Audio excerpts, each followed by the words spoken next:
ഒരു 5 മുതൽ 6 പ്രായമാകുമ്പോഴാണ് ശീതകാല പച്ചക്കറികൾ നമ്മൾ കൃഷിയിടത്തിലേക്ക് പറിച്ചിടേണ്ടത്.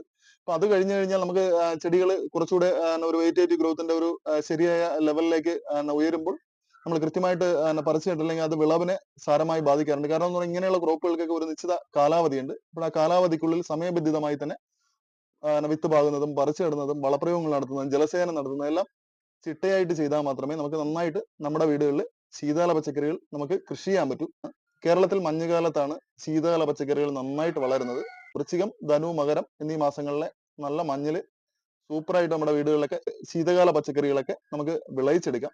ഇപ്പൊ നമ്മളിവിടെ കോളിഫ്ലവർ നടയാണ്. വീട്ടിൽ പാകി മുളപ്പിച്ച തൈകളാണ്. നമുക്ക് വേണമെങ്കിൽ നഴ്സറികളിലൊക്കെ വാങ്ങി നടാം. അത് കർഷകന്റെ ഇഷ്ടമാണ്. ഞാൻ ഇവിടെ ഒരു ഗ്രോ ബാഗിലാണ് തൈകൾ പാകി മുളപ്പിച്ചത്.